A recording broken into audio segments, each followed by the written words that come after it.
I wasn't even out of my jacket when my dad said, "Didn't know they let you in." So I proved exactly why I belonged when the truth about who I was left them speechless. The words hit harder than the winter air I just escaped. A few relatives chuckled like it was some inside joke they'd all agreed on years ago. I didn't say anything, just nodded like I was agreeing with him, hung my jacket up slowly, and took the seat furthest from the table, the one near the window with the draft. I told myself I was just here to make an appearance, maybe stay an hour tops, then disappear again the way I always did. My name's Elliot. I'm 32 now. But this happened last winter right before Christmas when my sister decided to host the annual family dinner at her house. Technically, it was her and her husband's house, but we all knew who paid for what. My family's not the warm and hugging type. Growing up in that house meant learning how to dodge sarcasm better than dodgeballs and figuring out how to downplay your wins so nobody thought you were bragging. My parents weren't cruel in the obvious way. No broken bones or empty pantries, but they knew how to chip away at you piece by piece. Quietly, consistently. Sometimes I wonder if it would have been easier if they just screamed in my face like normal dysfunctional parents. I dropped out of college when I was 20. That's the headline they've clung to ever since. Doesn't matter that I left because the business I started in my dorm room suddenly exploded and I couldn't manage it between midterms. Doesn't matter that I sold that company 5 years later for an amount I still haven't fully processed. To them, I quit. I couldn't hack it. I'm the family's cautionary tale. Every time my name comes up, it's followed by that long sigh. The one that says, "Imagine if you just stayed in school." I rarely go to these things. The last time I showed up for a holiday dinner, my mom asked if I was still figuring things out. I just landed a major government contract. I remember staring at her across the table, holding my fork midair, wondering if she actually didn't know or just didn't care. Either way, I stayed silent. I've learned it's easier that way. Less friction, less temptation to remind them who I really am. But this time felt different. My sister Kara personally called to invite me. She was always the peacemaker growing up, trying to balance between my brooding silence and our parents' performative judgment. She said she missed me, that it wasn't the same without me, that I should at least come for dessert, if not dinner. And this part made me hesitate. She said Dad had softened up, that he was trying. Against my better judgment, I said I'd think about it. Then the week rolled on, and I figured why not show my face, eat some pie, leave before anyone got too nosy. I pulled into their driveway 10 minutes late. Not enough to make a scene, but enough to avoid the opening speeches. The lights inside glowed warm and golden, and for a brief second I almost believed this time would be different. But then the door creaked open and Dad saw me before anyone else. Didn't know they let dropouts in here. No hello, no smile, just that. I could have left right then, gotten back in my car and driven away. But something inside me, some mix of curiosity and quiet defiance, made me stay. Maybe I wanted to see how far they'd go this time. Maybe I was just tired of running from people who never bothered to catch up. The dining room was packed, long tables stretching almost wall to wall, covered in beige and gold decorations, the kind that scream, "We only use this for company." Every seat was taken except for the one in the corner. I passed by cousins I hadn't seen in years, their kids glued to tablets, the smell of cinnamon and turkey thick in the air. My mom barely glanced at me, just said, "Oh, you came," and turned back to her conversation about someone else's wedding. I sat quiet, observing. I'd gotten good at that over the years. My cousin Ben was talking loudly about his promotion at some insurance firm. His wife chimed in, practically reciting his resume. Everyone nodded, congratulated, toasted. I picked at the bread rolls. No one asked me anything, which honestly was a relief. Then during the second round of wine, someone clinked their glass and said, "Time for the family career check-in." It was supposed to be a joke, kind of. Uncle Ron started it years ago and it stuck. Each person would go around and give a quick update on what they were doing. Promotions, new jobs, even firings. It was all part of the ritual. The adults pretended it was lighthearted, but you could feel the tension build as it moved around the table. My turn came last. Kara tried to skip me, but Uncle Ron laughed and said, "What about Elliot?" "Still chasing the dream." I looked up from my drink. "Yeah," I said, "still chasing." A few chuckles. My dad smirked. That's when Kara's husband Matt leaned over. He's newer to the family. Married my sister a few years ago. Nice guy, corporate type. We'd never really talked. "Where do you work anyway?" he asked casually, like he wasn't expecting much. I paused, thought about lying, thought about saying I was in consulting or something vague, but I was tired. Tired of minimizing, tired of pretending. I told him the company name. He blinked, then looked me over like I'd just spoken fluent Mandarin. "Wait," he said slowly, eyes narrowing. You're my CEO. The room went silent. I mean, dead silent. Fork stopped moving. Even the kids looked up, and that was the first time I realized. No one here knew. Not even Kara. I looked at him deadpan. Yeah, small world. He laughed once, short and sharp. You're kidding. I wasn't. Silence stretched again. My dad's face shifted. Confusion, then denial, then something harder to read. My mom blinked like she'd misheard. Uncle Ron cleared his throat. No one said a word. I reached for my glass, sipped once, and let the tension hang. But that was only the beginning, because the second Matt pulled out his phone and fact-checked me under the table and confirmed it. The dynamic of the room started to unravel. And trust me, I hadn't even gotten to dessert yet. Matt stared at me like he was trying to rewrite everything he thought he knew. The screen of his phone glowed beneath the table as he scrolled, no doubt checking the company website, maybe even our LinkedIn page. I didn't need to look. I knew what he'd find. My name was right there on the executive roster. CEO, co-founder, the title they'd all scoffed at if they even knew it, existed. He looked up again, face flushed, eyebrows raised like he was still processing. You're Elliot Hawthorne, he muttered, just loud enough for my sister to hear. As in that Elliot Hawthorne. Kara turned toward him, confused. Wait, what are you talking about? I could feel every set of eyes on me now. All the cousins, the in-laws, even the second cousin's kids. Some were pretending to still eat. Most weren't even blinking. M gave a half laugh like he was still hoping I'd say I was joking. He owns the company I work for, like the whole company. I've seen him in all hands meetings, but I thought he trailed off, clearly trying to reconcile the me sitting at the end of the table in a thrifted coat and scuffed boots with the polished executive voice he'd heard on conference calls. Kara blinked. Wait, you run that company? You never told me that? I shrugged. You never asked? She sat back, slowly absorbing it. Matt shook his head, and I could tell it was dawning on him that the awkward black sheep of his wife's family, who everyone barely acknowledged, was signing his paychecks. Dad laughed, but it wasn't a laugh of joy or surprise. It was that dry, wheezy scoff he used when someone else's success made him uncomfortable. So what, you own some tech company doesn't mean you actually do anything. These days, everyone with a laptop thinks they're a CEO. There it was, the deflection, the dismissal. I'd seen it coming. I started it in my dorm, I said calmly. We went public last year. Mom finally joined in. Well, you certainly never brought it up before. You could have said something instead of letting everyone assume. Assume what I asked, not bothering to hide the edge in my voice. That I was a burnout. That I failed. Silence.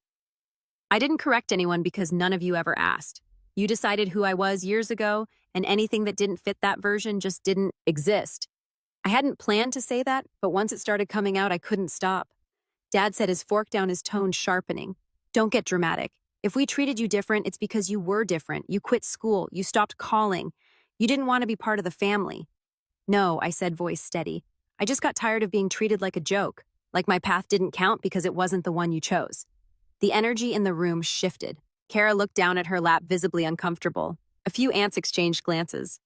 Ma was still staring at me like he'd just discovered a rare animal, but the moment didn't last. Uncle Ron jumped in, trying to smooth things over with a fake laugh. Well, hey, look at that. Maybe now you can buy us all a vacation, huh? Since you're a big shot.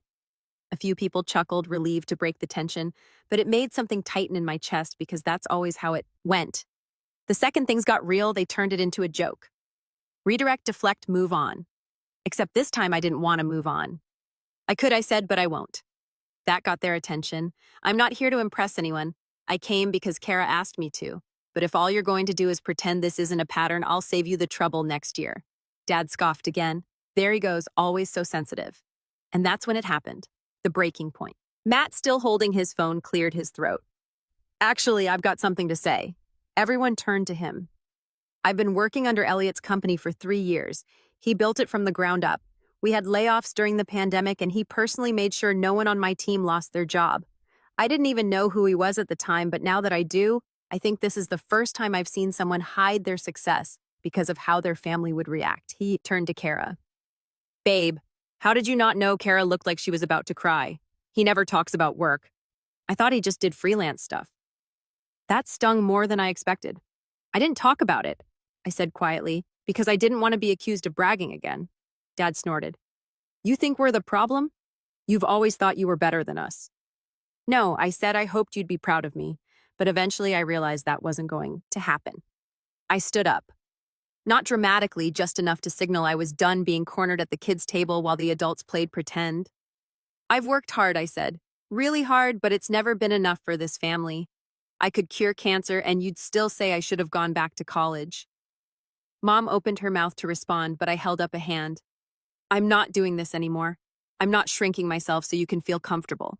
Then I turned to Kara. Thanks for inviting me, but I think I've stayed long enough. I grabbed my coat and headed toward the door, and that's when the betrayal came. Wait, Kara said. Her voice cracked. I turned. She was holding something behind her back. A small wrapped box. I was going to give this to you later. It's from everyone.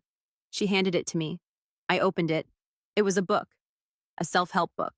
Finding Success After Failure. How to Rebuild When You've Hit Rock Bottom. I stared at it, then looked up at her. You all picked this out together? She hesitated. It was Dad's idea, he said. Maybe it would help you get back on track. The room was silent again. Even Matt looked horrified. I didn't say anything. I didn't throw it, didn't shout. I just set the book on the table, turned around, and walked out. And as the door closed behind me, I heard Dad say, "See, can't even take a joke." That was the last time I spoke to any of them, at least for a while.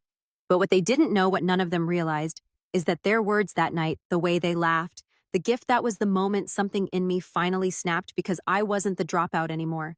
I was their boss, their future landlord, their unacknowledged success story, and for once I wasn't going to let that power go to waste. When I stepped out into the cold, I didn't feel powerful.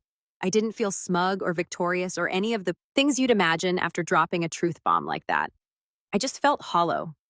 The night air wrapped around me like a wet blanket, and I could still hear echoes of laughter and silverware clinking through the windows behind me. You'd think walking out like that on your own terms with your dignity intact would feel like freedom, but it didn't. Not yet. It felt like walking out of a burning house only to realize you'd left pieces of yourself inside. Sat in my car for a long time, engine running, fingers gripping the wheel. I thought about driving straight to the office, thought about texting an old friend, thought about Kara's face when she handed me that book like she genuinely thought it would help me. The thing is, when someone hands you a book titled Finding Success After Failure, it's not just a gag gift. It's a message one wrapped in holiday paper and 4 smiles. One that says, we don't see you, we don't hear you, we still think you failed. And I guess I believe them. Somewhere deep down, even after all the contracts and headlines and IPO celebrations, there was still that insecure kid sitting in the back row, desperate for a nod of approval that never came. That night, I didn't sleep. I paced my apartment, restless, replaying the entire dinner like a courtroom drama. The faces, the silence, the way Dad said, "Can't even take a joke." Like I was the one making things awkward. I thought about calling Kara, but what was there to say? Thanks for the book, by the way. I thought about Matt, too. How quickly he went from disbelief to silence. Like once the novelty wore off, he remembered who I was supposed to be in the family hierarchy and adjusted accordingly. By morning, something in me had shifted. I didn't spiral exactly, but I withdrew. I stopped responding to emails that didn't need urgent answers, stopped showing up for optional calls. I still ran the company, sure, but I started letting others take the spotlight. I delegated more. I started showing up in jeans and hoodies instead of the tailored blazers I used to wear like armor. People noticed, but no one said anything. I guess when you're the CEO, people assume you're always in control even when you're unraveling. But I wasn't spiraling out of recklessness. I was shedding, peeling back layers I didn't realize I'd been wearing. I stopped, going to the gym, started eating more takeout. Nights blurred into mornings, and I found myself rereading old journals, old pitch decks, even some of my college essays. Looking for the moment I became that guy, the one my parents could only describe with disappointment. And somewhere in that mess, I found something I'd forgotten. A letter. It was from my freshman year professor, printed out and folded into quarters. A response to an email I'd sent him right after I dropped out. Then I had written to apologize for wasting his time, for not seeing things through, for not being what he thought I could be. His reply had been short. "Elliot, you're not a failure. You just outgrew the room.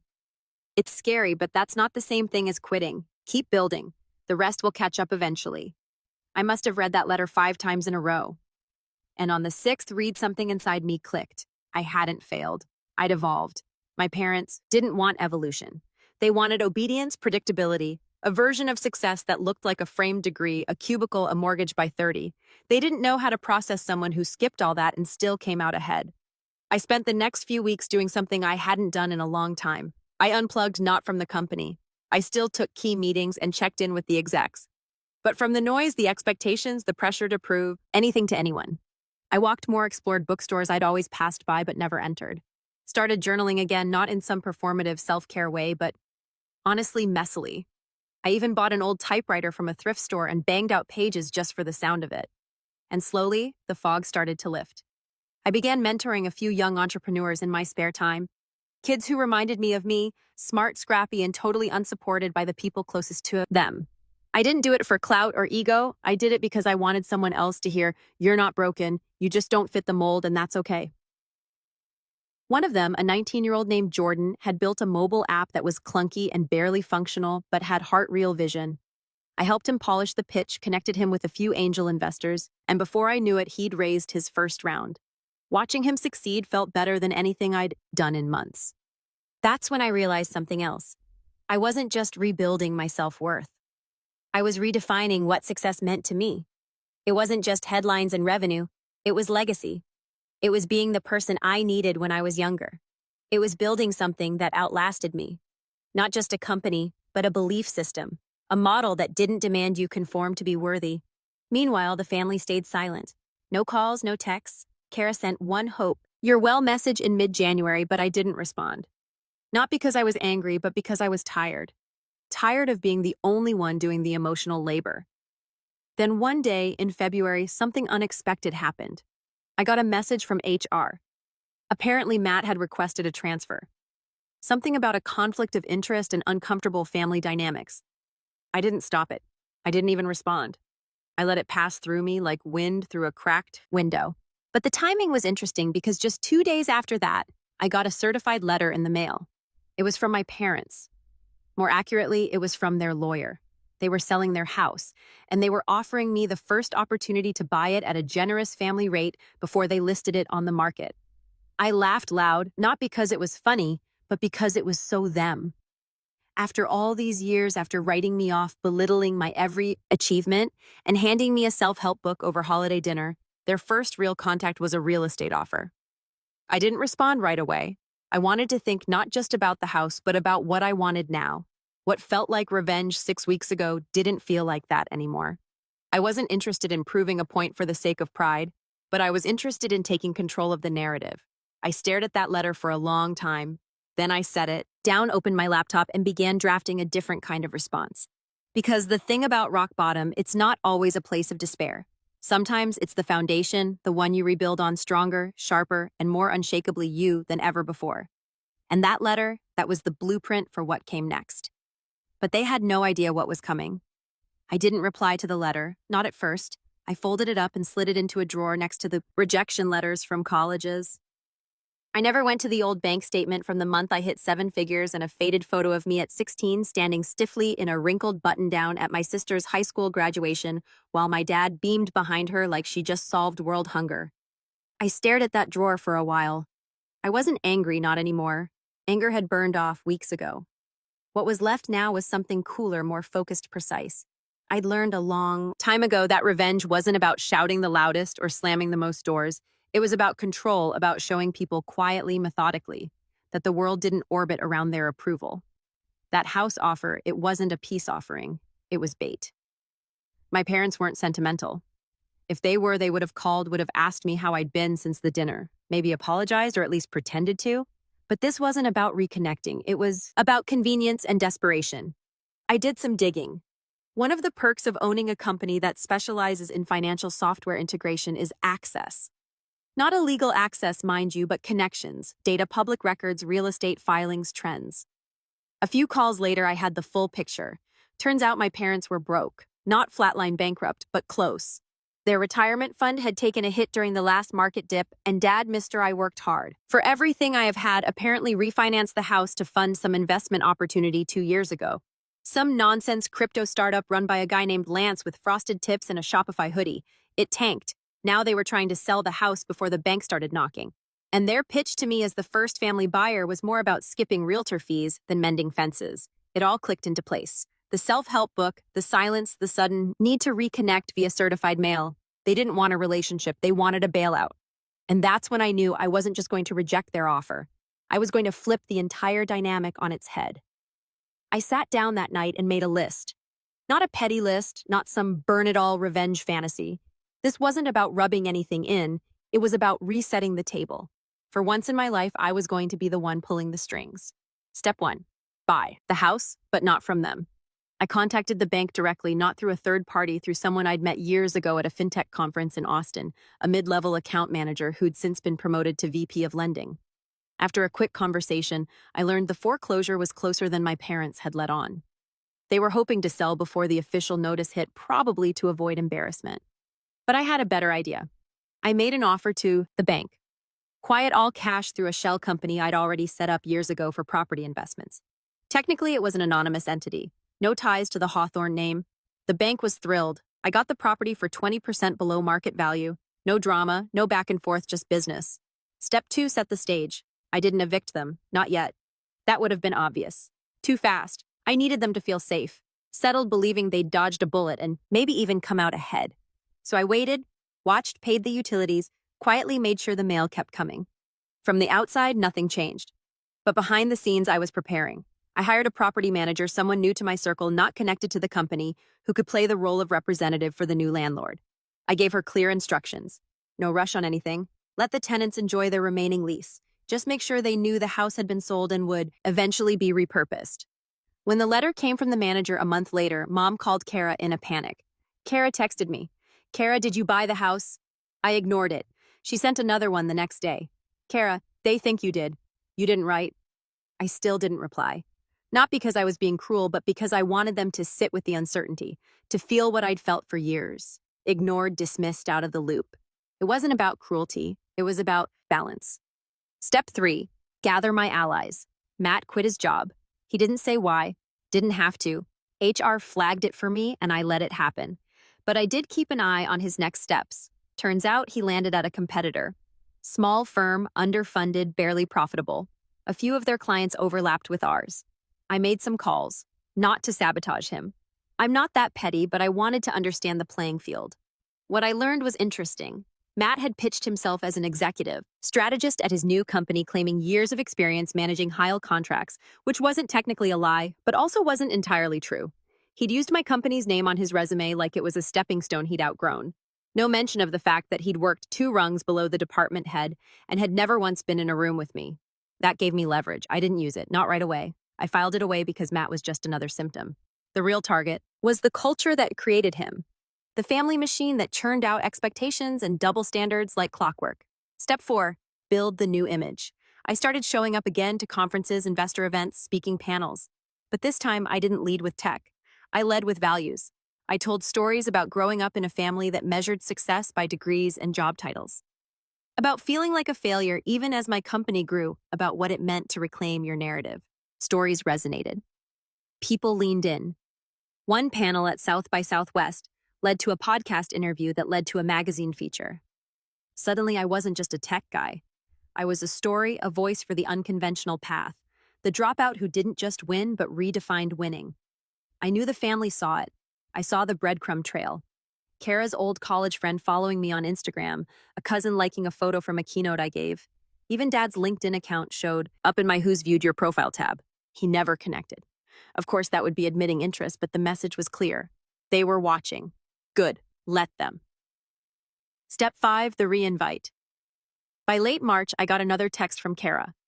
Kara, Dad's turning 65 in April. He wants a small dinner, just family, no drama. He asked me to invite you. I stared at the message for a while. This was it, the next move. The moment where the balance could tilt either way. Waited a few hours, then I replied, Me. Sure, I'll come. Let me know when and where. Simple. No snark, no conditions. Let them think I'd moved on. Let them believe the awkwardness was behind us. But behind the curtain, I was orchestrating the final act. Because if they thought the family dinner would be just another awkward gathering where I sat quietly in the corner while they danced around the truth, they had no idea what was coming. The table was set. The house was mine. The power had shifted, and I was done playing small. I arrived 5 minutes early. Not on purpose, really. I debated whether to show up fashionably late or not at all, but something told me being early was the better move. There's a power in being the first one at the table, especially when the table used to be one you weren't even invited to sit at properly. The birthday dinner was at a quiet little steakhouse downtown. the kind of place with white tablecloths, candlelight, and menus that didn't list prices. Kara had reserved a private room near the back. 12 seats, one long table, the same number of people who sat around that dining table at Christmas when they handed me a self-help book wrapped in red foil. Felt poetic. I wore a dark navy blazer, no tie, just polished enough to draw a line between who I used to be and who I'd become. I'd gotten a haircut that week, sharper than usual, clean-shaved new watch, a gift to myself not for status, but symbolism. The inscription on the back read, "You built this." I didn't expect anyone at the table to notice. That wasn't the point. Kara arrived next. She gave me a tight-lipped smile and an awkward hug, the kind where you can feel all the words she wants to say but doesn't. I nodded, said, "Thanks for the invite," and took my seat. Then the rest trickled in. Mom, with that ever-practiced smile. Uncle Ron already chuckling about some traffic joke. A couple cousins I hadn't seen in months. And finally Dad walking in like he owned the place, ignoring me at first until we locked eyes. "Glad you could make it," he said. His tone was neutral, measured, almost careful. "I wouldn't miss it," I replied. Dinner started civilly enough. Small talk, the weather, cars, kids. Someone brought up a new Netflix show. I let it wash over me. I wasn't there to engage. In the usual banter, I was waiting. Timing mattered. Matt arrived late, looking sheepish. He gave me a quick nod and sat down next to Kara, fidgeting with his napkin. He hadn't made eye contact with me once since the day he quit. The waiter came to take our orders. Wine was poured, bread was passed. The night ambled on until the main courses arrived, and that's when I saw my window. Dad had just cut into his steak when Kara stood up and cleared her throat. "Okay," she said, holding up a glass. "Before we dig in too much, I just wanted to say a quick toast. Dad, happy 65th. We all love you, and we hope this next chapter brings you peace, rest, and a whole lot of fishing." Light laughter, clinks of glasses, a few here hear us. Then it was his turn. Dad wiped his mouth and stood holding his wine. "Thanks, everyone," he began. "Really, I wasn't sure if we'd all be able to get together like this again, but I'm glad we did. Means a lot to see all of you here, especially you, Elliot." He looked at me like he was trying to read a line off an invisible teleprompter. "I know things haven't always been perfect between us, but I've always wanted the best for you, even if I didn't always say it the right way." That caught a few looks. My mom even reached out and squeezed his wrist like she'd been waiting for him to say that for years. I gave a small nod. "Appreciate that." He sat back down. A few people clapped. Kara looked relieved. The wine was flowing freely by then, and people started relaxing into the evening, but I wasn't relaxed because now it was my turn. I waited until dessert. The plates were cleared, and the waiter brought out a modest chocolate cake with 65 candles burning bright. There were pictures singing some awkward applause. Then as forks dipped into slices, I stood. Before we all head out, I said, raising my glass, "I'd like to share something too. Just a quick announcement." All heads turned toward me. I took my time. No rush, no nerves. Most of you know I've spent the last decade or so building my company. It's been a journey. Lots of ups and downs, late nights, and learning the hard way. But I'm proud of what it's become. And recently, I started exploring something new. Real estate, some polite nods. I'm not talking flipping houses or anything. I'm building something more meaningful. A series of community projects, mixed-use developments, even a few legacy properties. I looked around the table, pausing just long enough to catch everyone's gaze. One of those properties came up for sale recently. It meant something to me. Carried a lot of history, so I bought it. The room tensed. I could feel the shift. I turned to Dad. "It was yours." He froze. I kept going. "I didn't buy it from you. I bought it from the bank. You were in pre-foreclosure. You probably thought you had more time, but your crypto guy Lance was it. Tanked faster than expected." His face drained of color. Mom's fork dropped onto her plate. I wasn't smiling. I wasn't gloating, just speaking steady and measured like reading a press release. "I've let you stay there these past few months. Covered the utilities, didn't raise rent, didn't kick you out, wanted to make sure you were comfortable, but now that your lease is ending, things will change." What are you saying?" Dad's voice was low, sharp, defensive. "I'm saying you'll be getting a formal letter in the mail this week. You'll have 60 days to vacate. After that, the property will be converted into a startup incubator for underserved founders. It's part of the foundation I'm launching." Mom gasped. "You're evicting us." I looked at her, not with cruelty, but clarity. "I'm reclaiming something that was never yours to weaponize." Silence. Dead. Thick silence. "You could have called," she whispered. "You could have believed in me," I replied. "At any point in the last 12 years, but instead you mocked, dismissed. And when I finally showed up as more than what you expected, you handed me a book about failing better. So yeah, I bought the house. And I'm using it for something good. Dad stood face red. You think this makes you better than us? No, I said. It makes me free. Matt was staring at his plate. Kara looked like she wanted to sink into the floor. I took out a small envelope and slid it across the table toward her. What's this? She asked. Something for your kids, a scholarship fund, fully paid tuition wherever they go. No strings, just because I still love you, and I know you tried. Her eyes welled up. She didn't open it. Dad's chair scraped loudly as he pushed it back. You've always been ungrateful. No, I said quietly. I've just stopped apologizing for existing on my own terms. He stormed out. Mom followed, muttering something about unbelievable arrogance.